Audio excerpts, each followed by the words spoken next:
한양 북촌 높은 담장 안 기와지붕이 하늘을 찌를 듯 우뚝 선 대감댁의 가을 바람이 스쳐 지나갔습니다. 낙엽이 마당을 수놓던 그의 가을, 전직 이조판서 최영달 대감의 침소에서 한숨 소리가 새어나왔습니다. 68의 나이에도 여전히 위험 있는 모습이었으나 그 위험 뒤에 가려진 애달픈 마음은 누구도 알지 못했습니다. 또 한숨이 옵니까? 대감마님? 그 목소리에 최 대감은 고개를 들었습니다. 붉게 익은 석류 같은 입술을 가진 소월이 걱정스러운 눈빛으로 바라보고 있었지요. 23세 나이에 기생 출신이었던 소월은 대감의 후실로 들어온 지 이제 1년이 지났습니다. 아니다. 가을이 깊어 그런가 보다. 대감은 애써 미소를 지었습니다. 하지만 소월은 알고 있었습니다. 대감의 한숨은 계절 때문이 아니었지요. 젊은 아내를 품에 안으면서도 그녀를 만족시키지 못하는 자신의 나이에 대한 한탄이었습니다. 소월아, 내 나이 많아 너를 괴롭히는구나. 그런 말씀 마십시오. 소월은 대감마님 곁에 있는 것만으로도 행복하옵니다. 하지만 소월의 말과 달리 그녀의 호수처럼 깊은 눈동자에는 말할 수 없는 외로움이 담겨 있었습니다. 대감도 이를 눈치채지 못한 것은 아니었지요. 한때 조정에서 명망 높던 그였으나 슬하에 자식 하나 없이 늙어가는 신세가 서글펐습니다. 젊은 첩을 들였으나 그 또한 허망한 욕심이었음을 매일 밤 깨닫게 되었습니다. 오늘 밤도 달이 밝구려 최 대감은 창문 너머 보름달을 바라보았습니다. 소월은 말없이 차를 따랐지요. 달빛에 비친 그녀의 얼굴은 마치 옥으로 빚은 듯 아름다웠습니다. 대감은 그런 아내를 바라보며 가슴 한편이 아려왔습니다. 젊었을 적에는 이런 밤이면 시를 짓고 술을 마시며 밤을 지새우곤 했소만 이제는 그저 잠자리에 들기 바쁘니. 대감의 목소리에는 세월의 무게가 실려 있었습니다. 소월은 잠자코 고개를 숙였지요. 그녀의 마음속에는 말할 수 없는 갈증이 있었습니다. 화려했던 기생 시절 많은 남자들의 사랑을 받았던 그녀였으나 지금은 노년의 대감 곁에서 겉으로는 부족함 없는 생활을 하고 있었습니다. 하지만 가슴 속 깊은 곳에서는 채워지지 않는 허전함이 자리하고 있었지요. 소월아, 내 너를 행복하게 해주지 못해 미안하구나. 대감마님, 그런 말씀 마십시오. 소월은 그때였습니다. 밖에서 발자국 소리가 들려왔습니다. 마침 대문을 두드리는 소리와 함께 하인의 목소리가 들렸지요. 대감마님, 금강산에서 도사가 찾아왔사옵니다. 최 대감의 눈이 커졌습니다. 그가 오래전부터 기다리던 사람이었습니다. 소월은 의아한 표정으로 대감을 바라보았지요. 그 사이 대감은 벌써 옷매무새를 가다듬고 방문을 향해 걸음을 옮기고 있었습니다. 소월아, 오늘은 그대 먼저 쉬게. 나는 볼 일이 있네. 대감이 방을 나간 후 소월은 창가에 앉아 달을 바라보았습니다. 가을 바람에 살짝 흔들리는 난초처럼 그녀의 마음도 알 수 없는 설렘과 슬픔으로 흔들렸지요. 홀로 남겨진 침소에서 그녀는 자신의 운명을 생각하며 작은 한숨을 내쉬었습니다. 그날 밤 북촌 대감댁에서는 누구도 모르는 운명의 수레바퀴가 돌아가기 시작했습니다. 최 대감이 금강산 도사를 만나기 위해 서재로 향하던 그때였습니다. 한양 북촌의 밤은 깊어가고 있었지요. 서재의 문을 열자 백발이 성성한 노인이 앉아 있었습니다. 그의 눈빛은 마치 천년을 산 듯 깊고 신비로웠습니다. 오래 기다리셨소, 도사님. 아니요, 대감. 때가 맞아 온 것뿐이지요. 도사의 목소리는 바람결처럼 부드러우면서도 산골짜기의 메아리처럼 깊었습니다. 최 대감은 정중히 예를 표한 후 자리에 앉았지요. 그의 눈빛에는 간절한 기대가 서려 있었습니다. 도사님, 지난번 말씀하신 그 묘약을 구하셨습니까? 도사는 천천히 고개를 끄덕였습니다. 그러곤 소매 속에서 작은 보자기를 꺼냈지요. 보자기를 풀자 그 안에는 사람 형상을 한 산삼이 있었습니다. 불그스름한 색을 띤 그 산삼은 마치 살아있는 듯 영험한 기운이 감돌았습니다. 이것이 금강산 깊은 골짜기에서 100년을 묵은 산삼이로구나. 그렇습니다, 대감. 100년의 세월을 품은 영물이지요. 사람의 양기를 북돋우고 젊음을 되찾게 하는 영약입니다만 도사는 잠시 말을 멈추고 깊은 숨을 내쉬었습니다. 그의 눈빛이 심상치 않았지요. 하지만 대감, 이 산삼은 아무나 먹을 수 있는 것이 아니옵니다. 이미 양기가 넘치는 젊은이가 먹으면 화를 부를 수도 있사옵니다. 또한 욕심이 많은 이에게는 오히려 독약이 될 수도 있지요. 최 대감은 귀를 기울였습니다. 도사의 주의는 계속되었지요. 이 산삼은 반드시 음기가 부족하여 양기를 보충해야 하는 이가 먹어야 합니다. 또한 과한 욕심보다는 분수에 맞게 살고자 하는 마음이 있어야 하지요.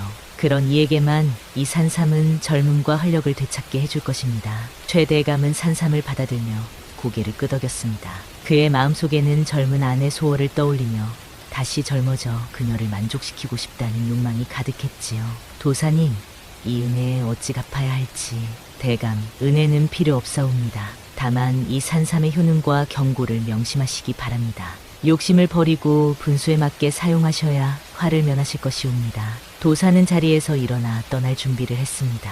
최대감이 그를 배웅하려 했지만 도사는 손을 저었지요. 홀로 왔으니 홀로 가겠소. 대감께서는 그저 내 말을 기억하시고 분수에 맞게 사용하시기 바랍니다. 그 말을 남기고 도사는 마치 안개처럼 사라졌습니다. 최대감은 한동안 멍하니 그 자리에 서 있었지요.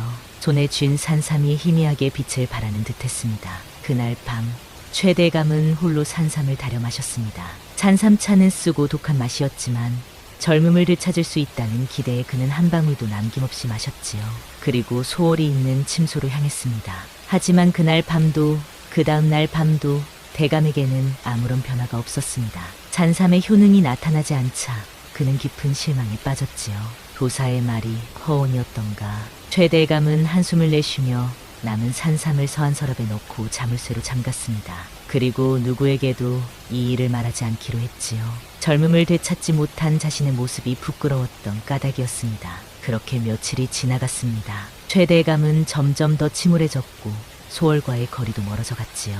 한편 대감댁의 마당에서는 젊고 힘센 머슴 칠복이 나무를 패고 있었습니다.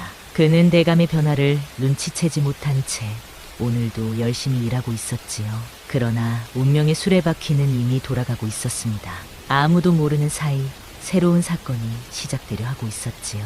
아침 해가 떠오를 무렵 대감댁 뒷뜰에서는 젊은 머슴의 힘찬 도끼질 소리가 울려 퍼졌습니다. 25살의 칠복은 구수한 콧노래를 부르며 장작을 패고 있었지요. 부릿빛 피부에 단단한 성벽 같은 가슴을 가진 그는 대감댁에서 가장 일 잘하는 머슴으로 소문난 사내였습니다. 여보, 아침 진지 들이세요. 담장 너머에서 들려오는 목소리에 칠복은 환하게 웃었습니다. 아내 순덕이 아침상을 들고 나타났지요. 스물둘의 순덕은 수줍은 미소를 가진 순박한 안악으로 칠복과 결혼한 지 이제 반년이 되어가고 있었습니다. 아이고, 벌써 아침이 되었구려. 고맙소, 내 사랑. 칠복은 도끼를 내려놓고 손을 씻은 후 순덕이 차려준 아침상 앞에 앉았습니다. 수수밥에 된장국, 소박한 반찬이었지만 그에게는 임금님 수라상보다 귀했지요. 대감께서 오늘은 기분이 좋지 않으신가 봐요.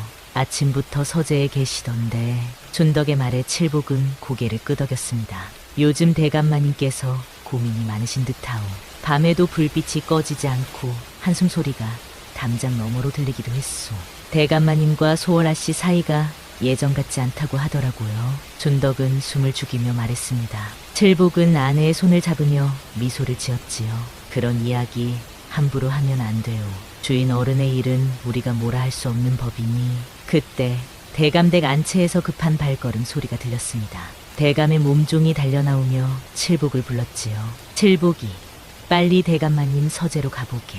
약재를 가져오라고 하시네. 칠복은 서둘러 일어나 대감의 서재로 향했습니다.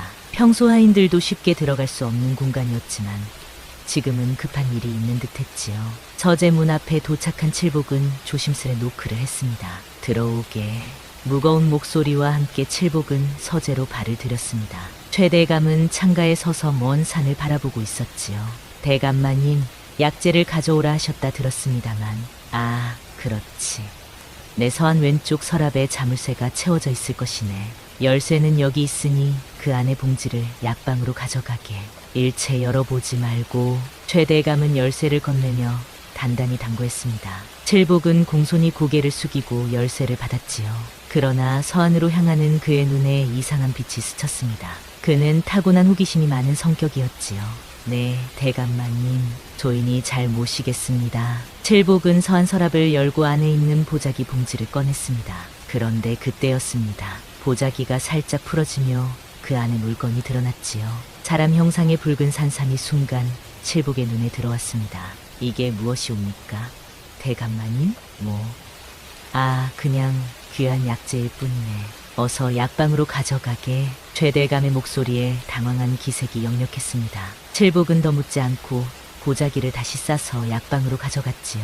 하지만 그의 머릿속에는 이미 호기심의 불씨가 타오르고 있었습니다. 그날 밤 대감이 잠든 후 칠복은 몰래 약방으로 향했습니다. 그의 발걸음은 고양이처럼 가벼웠지요. 약방에 도착한 그는 낮에 본 그 보자기를 찾아냈습니다. 이건 분명 보통 약재가 아닐 테지. 대감마님께서 저리 소중히 여기시는 걸 보면. 칠복은 잠시 망설였습니다. 주인의 물건에 손대는 것은 큰 죄였지요. 하지만 그의 호기심이 이성을 이겼습니다. 그는 조심스레 보자기를 풀어 산삼을 꺼냈습니다. 이런 사람 모양을 한 산삼이로구나. 이런 걸 먹으면 무슨 효험이 있을까? 칠복은 잠시 생각에 잠겼습니다. 그리고 순간적인 충동에 산삼의 작은 조각을 떼어내 입에 넣었지요. 쓴맛이 혀끝에 퍼졌지만 그는 꾹 참고 삼켰습니다. 별다른 맛은 없구려. 그는 실망한 듯 남은 산삼을 다시 보자기에 싸서 원래 자리에 두었습니다. 그리고 아무도 모르게 사랑채로 돌아와 아내 곁에 누웠지요. 하지만 그날 밤 칠복은 이상한 꿈을 꾸었습니다. 온몸이 불덩이처럼 뜨거워지고 가슴 속에서 용암이 끓어오르는 듯한 느낌이었지요. 여보, 괜찮으세요? 식은땀을 흘리고 계셔요. 준덕의 걱정스러운 목소리에 칠복은 겨우 눈을 떴습니다. 하지만 그는 아직 아무것도 모르고 있었지요. 그날 밤 자신이 먹은 산삼이 어떤 변화를 가져올지, 그리고 그 변화가 어떤 운명을 불러올지 전혀 알지 못한 채 말입니다. 아침이 밝았을 때 칠복은 몸이 불덩이처럼 뜨거워지는 것을 느꼈습니다. 마치 몸속에 화로를 품은 듯 타오르는 열기가 온몸을 휩쓸었지요. 이불을 박차고 나온 그는 당혹스러운 표정으로 자신의 몸을 살폈습니다. 이게 어찌된 일이란 말인가. 그의 목소리는 떨리고 있었습니다. 칠복은 물동이에 얼굴을 담그고 몸을 식히려 했지만 소용없었지요. 오히려 물이 끓어오르는 듯한 착각마저 들었습니다. 여보, 일어나셨어요? 자랑채 문이 열리며 순덕이 아침상을 들고 들어왔습니다. 칠복은 황급히 몸을 가리며 물러섰지요. 하지만 그의 이상한 행동에 순덕은 의아한 표정을 지었습니다. 여보, 어디 아프신 거예요? 아니, 그저 잠을 설쳐서 그런가 보. 곧 괜찮아질 터이니 걱정 말게. 칠복은 억지로 미소를 지었습니다. 하지만 그의 몸 상태는 점점 더 이상해지고 있었지요. 가슴은 타오르고 머릿속은 이상한 생각들로 가득 찼습니다. 특히 아내를 바라볼 때마다 전에 없던 강렬한 욕망이 솟아올랐지요. 여보, 오늘은 내가 일을 쉬어야겠소. 몸이 영 좋지 않구려. 그러세요. 제가 대감마님께 말씀드릴게요. 준덕은 걱정스러운 눈빛으로 남편을 바라보았습니다. 그녀가 방을 나서자마자 칠복은 땅바닥에 주저앉았지요. 온몸에 피가 끓어오르는 듯했습니다. 이게 대체 무슨 일이란 말인가? 어제 그 산삼 때문인가? 칠복은 산삼을 먹은 일과 지금의 상태가 연관되어 있음을 직감했습니다. 하지만 이미 늦었지요. 그의 몸은 이미 산삼의 효력에 완전히 지배되고 있었습니다. 날이 저물고 순덕이 등불을 켜던 그때였습니다. 칠복은 더 이상 참을 수 없다는 듯 아내에게 다가갔지요. 그의 눈빛은 평소와 달리 이글거리고 있었습니다. 여보, 무슨 일이세요? 준덕의 목소리가 떨렸습니다. 하지만 칠복은 이미 자신을 통제할 수 없었지요. 그날 밤 그는 마치 다른 사람이 된 것처럼 아내를 품었습니다. 바람에 흔들리는 등불처럼 두 사람의 그림자가 벽에 어른거렸지요. 그리고 그날 밤을 시작으로 칠복의 상태는 더욱 심각해졌습니다. 밤마다 불타는 양기를 주체할 수 없어 순덕을 괴롭혔지요. 처음에는 당황스러웠던 순덕도 점차 지쳐갔습니다. 그녀의 얼굴은 하루가 다르게 창백해졌고 몸은 나날이 쇠약해져 갔지요. 여보, 이제 그만. 저도 견딜 수가 없어요. 열흘째 되던 날 밤 순덕은 결국 쓰러지고 말았습니다. 지금을 전폐한 채 고열에 시달리는 그녀를 보며 칠복은 비로소 자신의 행동을 돌아보게 되었지요.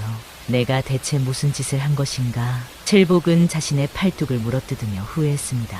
하지만 몸속의 불길은 여전히 꺼지지 않았지요. 오히려 날이 갈수록 더 강렬해지는 듯했습니다. 대감댁 하인들 사이에서는 칠복의 변화에 대한 소문이 돌기 시작했습니다. 항상 부지런하고 성실했던 그가 갑자기 일을 소홀히 하고 아내마저 병들게 했다는 이야기였지요. 칠복이가 요즘 이상하다더군. 밤마다 울부짖는 소리가 들린다는데 그러게 말일세. 그의 아내는 병석에 누워있고 하인들의 수군거림은 결국 최 대감의 귀에도 들어갔습니다. 그리고 그날 오후 대감은 서재의 서안을 열어 산삼을 확인했지요. 이런, 누군가 손을 댔구나. 최 대감은 산삼의 일부가 떨어져 나간 것을 발견하고 크게 놀랐습니다. 그는 즉시 하인들을 불러 모았지요. 누가 내 서안의 물건에 손을 댔느냐? 대감의 목소리는 엄중했습니다. 하지만 아무도 대답하지 않았지요. 그때 대감의 눈이 뜰에서 땔감을 패고 있는 칠복에게 향했습니다. 평소와 달리 초췌한 모습이었지만 그의 눈빛은 이상하게 번뜩이고 있었지요. 칠복이를 불러오너라. 대감의 명령에 하인이 칠복을 불러왔습니다. 땀에 젖은 얼굴로 나타난 칠복은 대감 앞에 무릎을 꿇었지요. 칠복아, 너 요즘 이상하다는 소문이 들리는데 무슨 일이 있는 것이냐? 아, 아닙니다. 대감마님, 그저 몸이 좀 피곤할 뿐입니다. 칠복의 목소리는 떨리고 있었습니다. 최 대감은 그를 날카롭게 응시했지요. 그리고 그때 칠복의 몸에서 강렬한 기운이 뿜어져 나오는 것을 느꼈습니다. 칠복아, 혹시 내 서재에 있던 산삼을 내가 손댔느냐? 이 질문에 칠복은 크게 놀라 고개를 들었습니다. 그의 눈에는 공포와 죄책감이 가득했지요. 최 대감은 그 표정만으로도 모든 것을 알아차렸습니다. 대감마님, 소인이 죄를 지었습니다. 칠복은 결국 땅에 엎드려 울며 자신의 죄를 고백했습니다. 산삼에 호기심이 생겨 몰래 맛을 보았다는 것, 그 후로 몸이 이상해졌다는 것, 아내마저 병들게 했다는 것까지 모두 말했지요. 이런, 도사가 경고했던 그 일이 일어났구나. 최 대감은 깊은 생각에 잠겼습니다. 자신에게는 전혀 효험이 없던 산삼이 칠복에게는 엄청난 효과를 미친 것이었지요. 그는 복잡한 심정으로 칠복을 바라보았습니다. 칠복아, 이 일은 아무에게도 말하지 말 거라. 내가 도사를 다시 찾아 해결책을 구해보겠다. 칠복은 감사의 눈물을 흘리며 대감의 옷자락에 얼굴을 묻었습니다. 하지만 최 대감의 마음속에는 이미 다른 생각이 싹트고 있었지요. 그것은 자신이 찾던 젊음의 비약이 엉뚱한 곳에서 효과를 발휘한 것에 대한 복잡한 감정이었습니다. 그렇게 해가 저물고 밤이 깊어갔습니다. 북촌 대감댁에는 누구도 말로 표현할 수 없는 긴장감이 감돌았지요. 이튿날 아침 최 대감은 금강산 도사를 찾기로 결심했습니다. 하지만 도사의 거처는 정확히 알 수 없었지요. 그는 칠복을 불러들였습니다. 칠복아, 내가 지금 상태로는 더 이상 버티기 어려울 것 같구나. 내가 그 도사를 만나러 가야겠다. 대감마님, 소인이 가겠습니다. 소인의 죄로 일어난 일이니 소인이 해결해야 하옵니다. 칠복의 눈에는 간절함이 어려 있었습니다. 최 대감은 잠시 생각에 잠겼지요. 그의 나이로는 금강산 깊은 골짜기까지 가기가 쉽지 않을 터였습니다. 그래, 내가 가는 것이 좋겠구나. 하지만 조심하여야 한다. 도사가 머무는 곳은 금강산 깊은 골짜기, 비룡폭포 너머 소나무 숲이라 했느니라. 칠복은 고개를 숙이며 감사를 표했습니다. 그날 밤 그는 아내 순덕의 병상을 찾았지요. 창백한 얼굴로 누워있는 아내를 보며 칠복의 가슴은 찢어지는 듯했습니다. 여보, 제가 꼭 도사님을 찾아 이 병을 고치겠소. 조금만 더 견뎌주시오. 가지 마세요. 위험할 거예요. 순덕의 목소리는 바람에 흔들리는 촛불처럼 가냘펐습니다. 하지만 칠복의 결심은 이미 굳어졌지요. 그는 아내의 이마에 입술을 살짝 대고는 여장을 꾸렸습니다. 조월아 씨, 소인이 잠시 금강산에 다녀오겠습니다. 순덕이를 잘 보살펴 주십시오. 조월은 고개를 끄덕였습니다. 그녀의 눈빛에는 걱정이 어려 있었지요. 칠복이 부디 무사히 다녀오게. 나도 순덕이를 잘 돌볼 테니 걱정 말고. 그렇게 칠복은 금강산으로 향했습니다. 몸속의 불길은 여전히 타오르고 있었지만 아내를 생각하는 마음이 그를 지탱해 주었지요. 이틀 낮과 이틀 밤을 쉬지 않고 걸어 마침내 비룡폭포에 도착했습니다. 도사님 계십니까? 폭포 소리에 묻혀 칠복의 외침은 허공으로 사라졌습니다. 그는 지친 몸을 이끌고 폭포를 지나 소나무 숲으로 들어갔지요. 해가 저물고 어둠이 내리자 칠복은 희미한 불빛을 발견했습니다. 누구냐? 이 밤중에 찾아온 것은? 낯익은 목소리에 칠복은 반가움에 달려갔습니다. 작은 암자 앞에 도사가 서 있었지요. 도사님, 저는 북촌 최대감 댁의 머슴 칠복이라 하옵니다. 대감님께서 도사님으로부터 받으신 산삼을 제가 몰래 맛보았다가 큰 화를 입었습니다. 도사는 한숨을 내쉬며 칠복을 암자 안으로 이끌었습니다. 촛불 아래 칠복의 얼굴을 살펴본 도사는 고개를 가로저었지요. 이미 산삼의 기운이 너의 몸을 장악했구나. 내 나이 젊고 양기가 충만한데 여기에 산삼의 강력한 기운까지 더해졌으니 칠복은 떨리는 목소리로 물었습니다. 도사님, 저는 어떻게 되는 것입니까? 제발 저를 구해주십시오. 제 아내마저 병들게 했습니다. 도사는 깊은 한숨을 내쉬었습니다. 이 산삼은 원래 양기가 부족한 노인을 위한 약이니라. 내처럼 이미 양기가 충만한 젊은이가 복용하면 그 기운이 과하여 오히려 독약이 되는 것이지. 그럼 저는 이대로 죽게 되는 것입니까? 칠복의 목소리가 떨렸습니다. 도사는 잠시 침묵했다가 입을 열었지요. 죽지는 않을 것이다. 하지만 이 기운을 감당하지 못하면 몸이 점점 쇠약해져 결국 목숨을 잃을 수도 있느니라. 칠복은 절망에 빠졌습니다. 도사의 다음 말은 더욱 충격적이었지요. 이 기운을 다스리는 방법은 둘뿐이니라. 하나는 욕망을 완전히 끊고 산속에서 100일 기도를 드리는 것이고, 다른 하나는, 도사는 말을 멈추고 칠복을 바라보았습니다. 다른 하나는 무엇입니까? 도사님? 다른 하나는 그 넘치는 양기를 받아줄 일을 찾는 것이니라. 하지만 그것은 위험한 방법이며 상대방에게도 해가 될 수 있느니라. 칠복은 고개를 숙였습니다. 두 방법 모두 쉽지 않았지요. 아내는 이미 병들어 더 이상 그의 양기를 감당할 수 없었고 100일 기도를 드릴 시간도 없었습니다. 돌아가거라. 내 운명은 내가 선택해야 할 것이니라. 다만 기억하거라. 욕망이 넘치면 화를 부르고 분수를 알아야 복을 얻는 법이니라. 칠복은 절망 속에 금강산을 떠났습니다. 돌아가는 길, 그의 마음은 혼란스러웠지요. 어떻게 해야 이 고통에서 벗어날 수 있을지, 어떻게 아내를 다시 건강하게 할 수 있을지 고민하며 발걸음을 재촉했습니다. 잘 밤낮을 걸어 마침내 북촌 대감댁에 도착했을 때 최 대감이 그를 기다리고 있었습니다. 칠복의 초췌한 모습을 본 대감은 한숨을 내쉬었지요. 어서 들어오거라. 도사를 만났느냐? 네, 대감마님. 도사님을 뵈었습니다만. 칠복은 도사에게 들은 모든 말을 대감에게 전했습니다. 대감은 묵묵히 듣고 있다가 갑자기 이상한 빛을 띤 눈으로 칠복을 바라보았지요. 칠복아, 내 너에게 할 말이 있다. 오늘 밤 자정 내 서재로 오너라. 아무에게도 말하지 말고. 칠복은 의아한 표정으로 고개를 끄덕였습니다. 대감의 목소리에 담긴 무언가가 그를 불안하게 했지요. 하지만 그는 아직 대감이 무슨 말을 하려는지 전혀 알지 못했습니다. 그날 밤 북촌의 하늘에는 구름이 잔뜩 끼어 달빛조차 보이지 않았습니다. 마치 앞으로 일어날 일을 예견하는 듯한 어둠이었지요. 깊은 밤 모두가 잠든 대감댁은 쥐 죽은 듯 고요했습니다. 자정이 되자 칠복은 도둑처럼 조심스레 대감의 서재로 향했지요. 그의 발걸음은 무거웠습니다. 몸 안의 불길은 여전히, 아니 오히려 더 강렬하게 타오르고 있었기 때문입니다. 들어오게, 칠복아.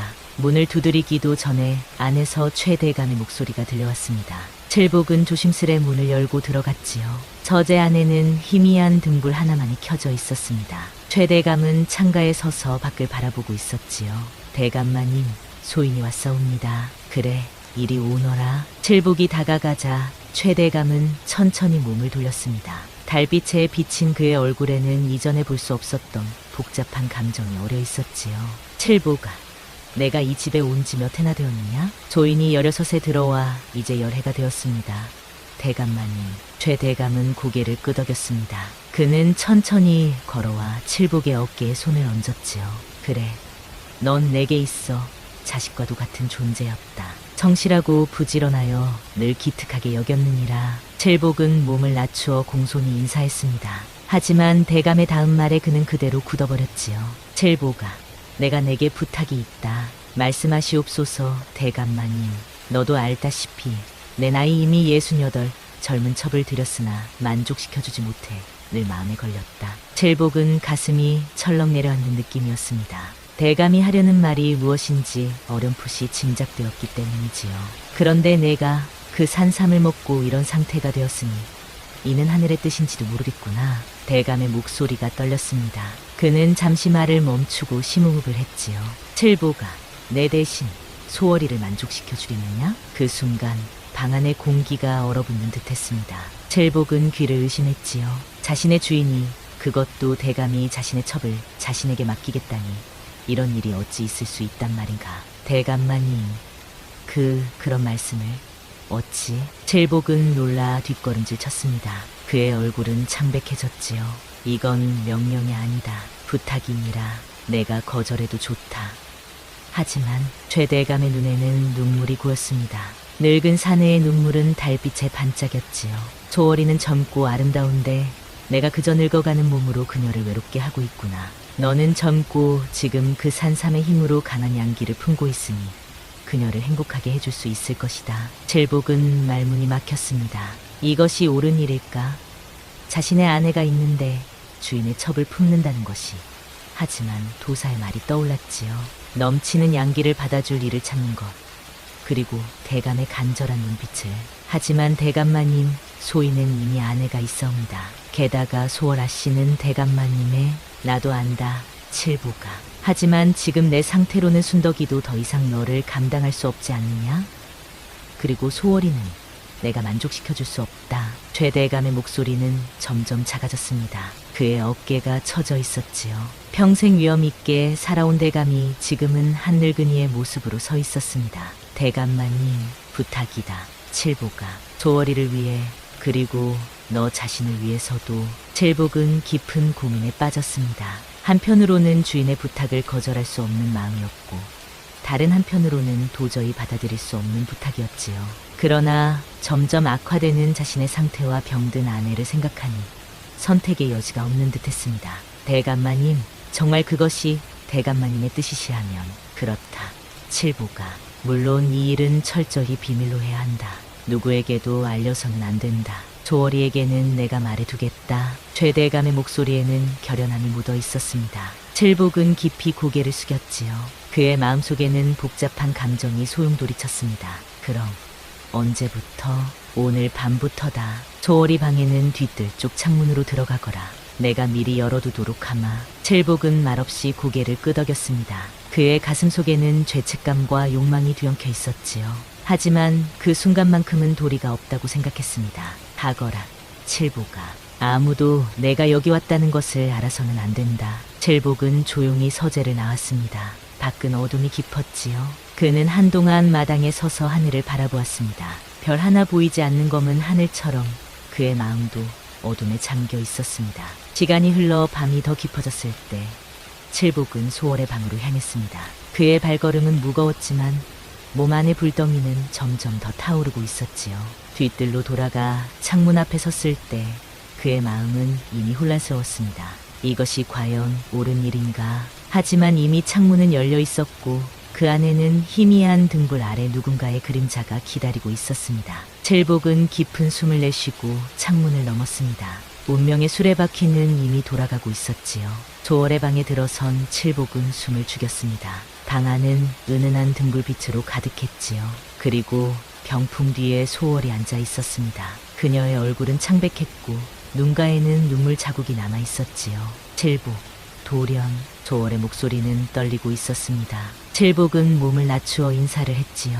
조월 아씨, 대감마님께서. 알고 있어요. 대감께서 모든 것을 말씀하셨어요. 조월은 고개를 숙인 채 말했습니다. 그녀의 목소리에는 슬픔과 당혹감이 묻어 있었지요.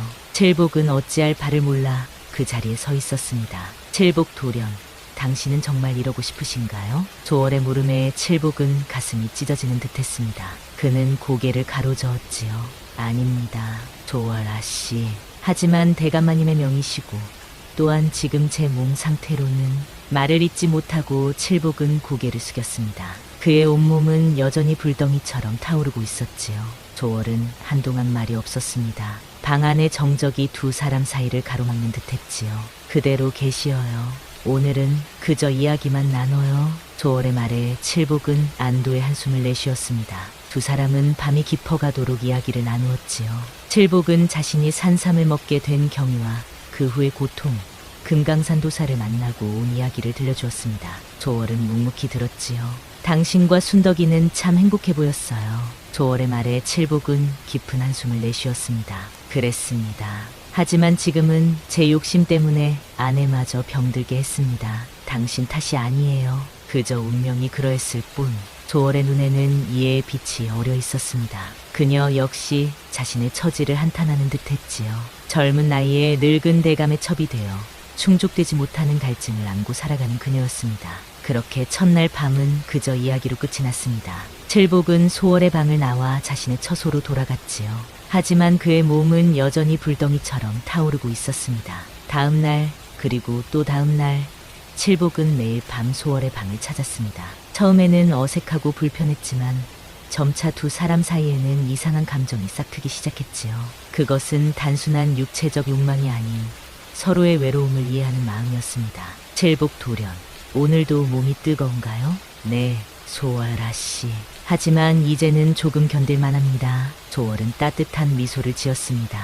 그녀는 칠복의 손을 잡아 자신의 볼에 가져다 대었지요. 그녀의 얼굴은 달빛처럼 차가웠습니다. 당신의 온기가 저를 따뜻하게 해주네요. 그렇게 두 사람은 서로에게 위로가 되어갔습니다.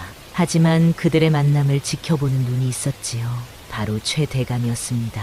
그는 매일 밤 칠복이 소월의 방으로 향하는 것을 몰래 지켜보았습니다. 처음에는 자신의 결정이 옳았다고 생각했지만 점차 그의 마음속에는 이상한 감정이 피어났지요. 그것은 질투였을까요? 아니면 후회였을까요? 소월이 칠복과 함께 있을 때 보이는 미소는 자신과 함께 있을 때는 볼 수 없었던 것이었습니다. 내가 너무 이기적인 결정을 한 것인가? 최 대감은 한숨을 내쉬며 자신의 방으로 돌아갔습니다. 그의 가슴 속에는 복잡한 감정이 소용돌이쳤지요. 한편 칠복의 몸은 점점 더 쇠약해져 갔습니다. 잔삼의 효과는 너무도 강력했고 그의 몸은 그 기운을 감당하기 어려웠지요.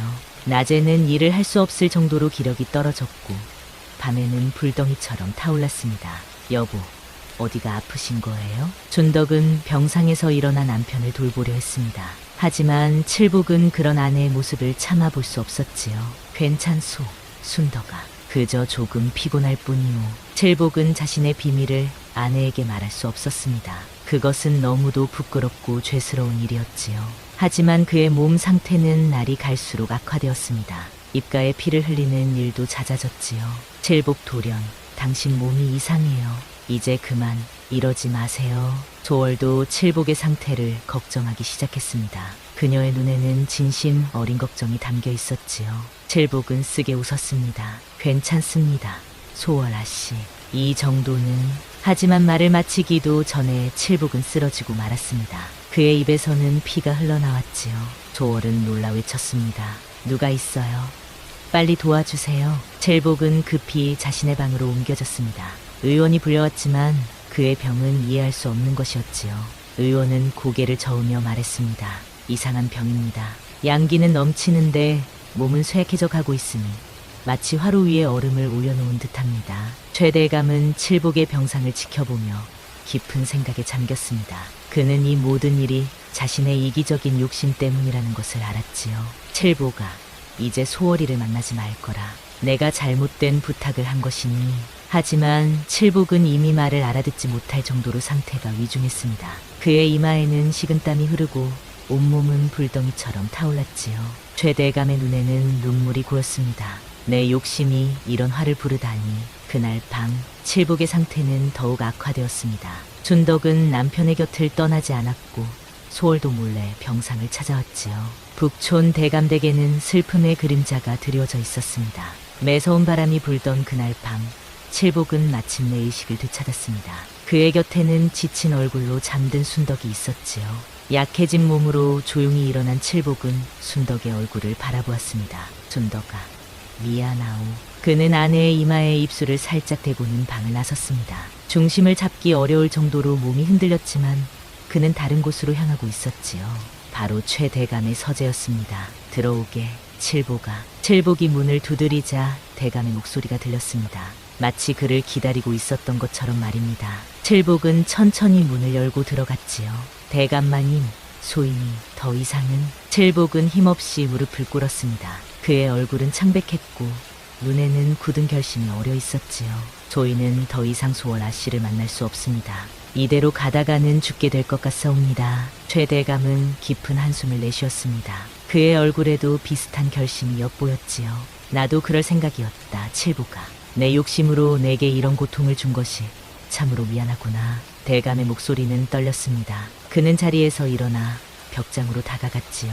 거기서 보자기에 쌓인 물건을 꺼냈습니다. 바로 남은 산삼이었습니다. 이 산삼이 우리 모두에게 고통을 가져다 주었구나. 이제는 끝내야 할 때다. 대감은 방 가운데 놓인 화로에 산삼을 던졌습니다. 순식간에 푸른 불꽃이 치솟았지요. 마치 요괴가 울부짖는 듯한 소리와 함께 산삼은 재가 되어갔습니다. 대감마님, 이제 됐다. 칠보가, 우리는 모두 욕심을 버려야 한다. 나는 늙은 몸으로 젊은 아내를 만족시키려 했고, 너는 내 분수에 맞지 않는 약을 탐했다. 그 결과가 지금의 고통이니라. 칠복은 고개를 숙였습니다. 대감의 말이 가슴 깊이 와닿았지요. 조인이 어리석었습니다. 대감마님, 아니다. 내가 더 어리석었느니라. 늙음을 받아들이지 못하고 젊음을 되찾으려 한 것이. 두 사람은 한동안 말없이 화로의 불꽃만 바라보았습니다. 푸른 불꽃은 점차 사그라들고 산삼은 완전히 재가 되었지요. 그때였습니다. 문 밖에서 발자국 소리가 들렸습니다. 이어 문이 열리며 소월이 들어섰지요. 대감마님, 칠복 돌연. 소월의 눈에는 놀라움이 어려 있었습니다. 칠복은 당황하여 일어섰지만 최대감은 차분한 목소리로 말했지요. 소월아, 이리 오너라. 내게 할 말이 있다. 소월은 조심스레 다가왔습니다. 최대감은 그녀의 손을 잡았지요. 소월아, 내가 너를 진정으로 사랑하지 않았던 것은 아니다. 하지만 나이 많은 이 몸으로는 내게 만족을 줄 수 없어 마음이 아팠다. 그래서 칠복에게 그런 부탁을 했느니라. 소월의 눈에는 눈물이 고였습니다. 그녀는 고개를 숙였지요. 하지만 이제 깨달았다. 진정한 사랑은 육체적인 만족이 아니라 서로를 이해하고 배려하는 마음이란 것을. 내가 이기적이었구나. 소월은 천천히 고개를 들었습니다. 그녀의 눈빛이 달라져 있었지요. 대감마님, 저도 몰랐습니다. 처음에는 그저 기생 출신으로 편안한 삶을 위해 대감마님의 첩이 되었지만 점차 대감마님의 깊은 마음을 알게 되었습니다. 당신의 지혜와 너그러움이 저를 감동시켰습니다. 최대감의 눈에 놀라움이 어렸습니다. 소월은 계속해서 말했지요. 칠복 돌연과의 시간을 통해 오히려 대감마님의 소중함을 깨달았습니다. 젊음과 활력보다 더 중요한 것은 서로에 대한 진심인 것을. 세 사람은 한동안 말없이 서로를 바라보았습니다. 그들의 눈빛 속에는 이제 욕망이 아닌 이해와 용서의 마음이 담겨 있었지요. 이제 어찌해야 할까? 최대감의 물음에 칠복이 먼저 입을 열었습니다. 대감마님, 소인은 아내 순덕과 함께 시골로 내려가고 싶습니다. 이 몸이 회복되면 열심히 농사지어 살겠습니다. 최대감은 고개를 끄덕였습니다. 그리고 소월을 바라보았지요. 소월아, 너는 어찌 생각하느냐? 저는 대감마님 곁에 남겠습니다. 진정한 마음으로 대감마님을 모시고 싶습니다. 최대감의 눈에 감동의 빛이 어렸습니다. 그는 두 사람의 손을 함께 잡았지요. 이제 우리 모두 욕심을 버리고 각자의 분수에 맞는 삶을 살아가는 것이 좋겠구나. 시간이 흘러 봄이 왔을 때 칠복의 몸은 완전히 회복되었습니다. 산삼의 효과는 사라졌고 그는 다시 건강한 젊은이로 돌아왔지요. 순덕도 병에서 일어나 예전의 건강을 되찾았습니다. 약속대로 칠복과 순덕은 시골로 내려갔습니다. 최대감은 그들에게 넉넉한 농토를 마련해 주었지요. 그리고 소월은 대감의 곁에 남아 진정한 마음으로 그를 공경하고 사랑하게 되었습니다. 세월이 흘러 최대감이 70을 넘겼을 때 칠복과 순덕은 아들을 데리고 북촌을 찾았습니다. 그들의 아들은 이미 5살이 되어 있었지요. 대감마님, 저희 아들 복동이를 보여드리러 왔습니다. 오호, 이렇게 튼튼한 사내아이가 자랐구나. 최대감은 기쁜 미소를 지었습니다. 그는 복동이의 머리를 쓰다듬었지요. 소월도 복동이를 반갑게 맞이했습니다. 대감마님, 소월아씨, 두 분 다 평안해 보이시니 다행입니다. 그래, 칠보가, 우리도 너희가 행복해 보여 기쁘구나. 그들은 함께 이야기를 나누며 웃었습니다. 이제 그들의 눈빛에는 욕망이 아닌 평온함과 감사함이 담겨 있었지요. 욕심은 길게 유지할 수 없지만 진실한 마음은 영원하다는 것을 우리는 깨달았구나. 최대감의 말에 모두가 고개를 끄덕였습니다. 그렇게 북촌 대감댁의 이야기는 아름답게 마무리되었지요. 불덩이가 된 머슴과 은밀한 청탁의 이야기는 결국 모두가 자신의 분수를 알고 진정한 행복을 찾는 교훈으로 남게 되었습니다. 욕불가장, 욕심은 길게 유지할 수 없습니다. 우리의 삶에서 과한 욕망은 자신뿐 아니라 타인마저 상처를 주는 독이 됩니다. 인생의 진정한 행복은 욕망이 아닌 서로에 대한 진실한 마음과 분수를 아는 지혜에서 오는 것입니다.